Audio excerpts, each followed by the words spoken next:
Hey y'all, I got some shit would need to be said, okay? First of all, I want to say happy Mother's Day to all mothers out there. Um, Story time, real quick. And I also want some advice from you guys because I would like to know from you how you think I should handle this situation. So, since today is Mother's Day, I thought, what better time than to talk about my personal situation with my kids, right? So, quick backstory. I was in a relationship, ended up getting married, was married for about 10 years. Altogether, was together for maybe about 14, 15 years. Decided to divorce. It was a civil union arrangement or civil union. So it wasn't like a marriage license, it was a civil union license because it was a same sex marriage. I did some reflection a while ago and realized that what got me into the same sex marriage was the fact that I didn't feel protected by men. And it's interesting because I just had a conversation maybe a half hour to 45 minutes ago with someone else talking about this very thing, talking about how I ended up in a relationship with a female, right?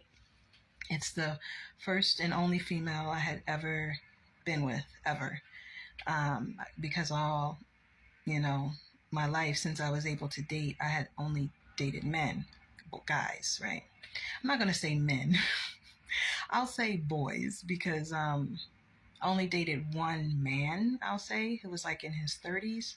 I had stopped dating men ever since I ended up with the female that I ended up with. And that was a very long time ago, over 20 years ago.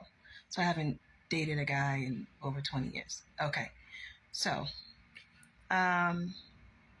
so after doing reflection, I was telling the person that I was talking to that two guys in college years ago tried to rape me, right? All my life I had been protected by my dad. My dad's a military veteran, former police officer, and all my life I was protected by my dad. My parents got a divorce. My dad kind of detached from me and my brother, so he was like out of the picture. So I went off to college, not really protected, you know what I mean? So dating different people, coming across different guys, and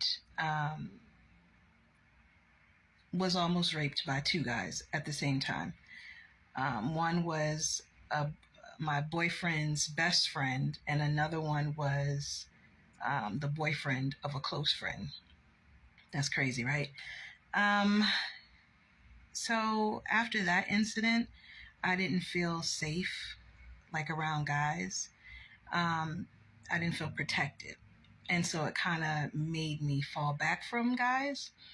And so after doing the reflection, I recognized that I ended up with a chick because I felt like if anything were to go down, right, I could take a chick. You know what I mean? And I felt like maybe a chick was safer than a guy. Okay. So after doing reflection matters, guys. After doing reflection, that's what I came to. And I guess that's why that's the only female I had ever been with. But fast forward to divorce because the situation was really, really toxic. Verbal, mental, physical abuse. And when it trickled down to my kids, where my ex-mother-in-law poisoned my daughter, where when it trickled to my kids, because I was used to taking on the emotional, mental, verbal abuse. I like normalized it, and I shouldn't have, but I was naive back then. But I'm a lot wiser now, okay? So once the abuse trickled down to my kids, who had just turned 2 years old, okay, I decided to leave the relationship. So I strategized a way to leave the relationship. I had to be real careful because it was that toxic. And so I did. And I ended up moving into my own place. We sold our home. I moved into my own place with my kids and attempted to do the co-parenting thing. The co-parenting thing didn't work out because the ex was still very pissed that I decided to end the relationship. And so it got even more toxic. The ex was anonymously calling CPS on me, just calling the police to my house to try to take my kids out the house, just doing random crazy things to antagonize me, to stress me out. And not just the ex's family was doing things to my kids, to hurt them and, things like that. So it got out of hand. But long story short, my ex ended up hiding my kids from me. Okay. So it's been a while and the ex is still hiding my kids from me. I've attempted to get legal aid, to get assistance, to try to help me with the situation. I was turned down. I did have an attorney, but my attorney refused to present all of my evidence, saying that he was scared to make the judge angry. I still to this day don't know what that means, but I have a lot of evidence, a lot. The ex has no evidence. The ex had an attorney who was lying. Their word of mouth versus my evidence, which the majority wasn't seeing. The only time the judge took into account some of my evidence was when I withheld my kids from the ex, because the judge wanted to know why I was doing that. And so when I showed the ex the evidence of how I went on Facebook, telling everybody that the ex-mother-in-law poisoned my daughter and all this stuff, and he saw all that, then he put strict orders against the ex's parents 2 times in 2 different court hearings to stay away from my kids. The ex got pissed about that, really, really pissed. And so it was a very visceral case, and the ex ended up hiding my kids. So today is Mother's Day. I'm a mother. I always say to everybody, I don't care about Mother's Day because you're a mother every day. You know what I mean? It's like Valentine's Day. I could care less about Valentine's Day. I'm just not that kind of chick. If you love me every day. You love me 365 days out of the year, right? Not just this one day. So holidays mean nothing to me.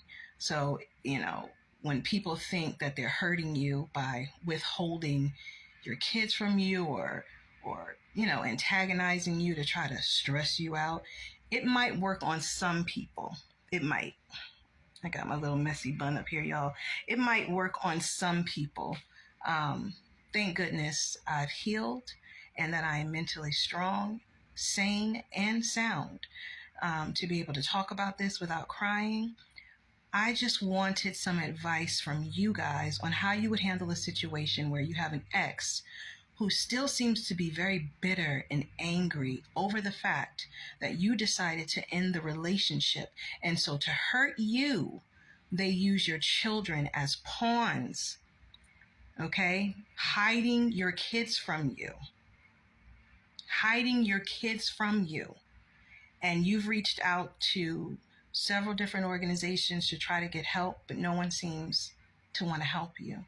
So you're left at a void and you just don't know what to do.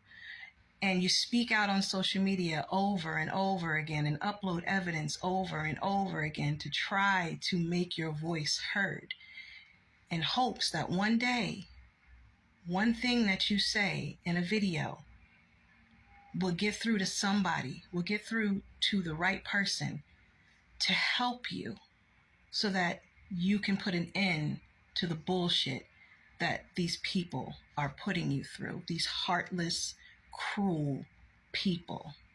And yes, Janae Brumby, and whoever is affiliated with you, I'm talking about you.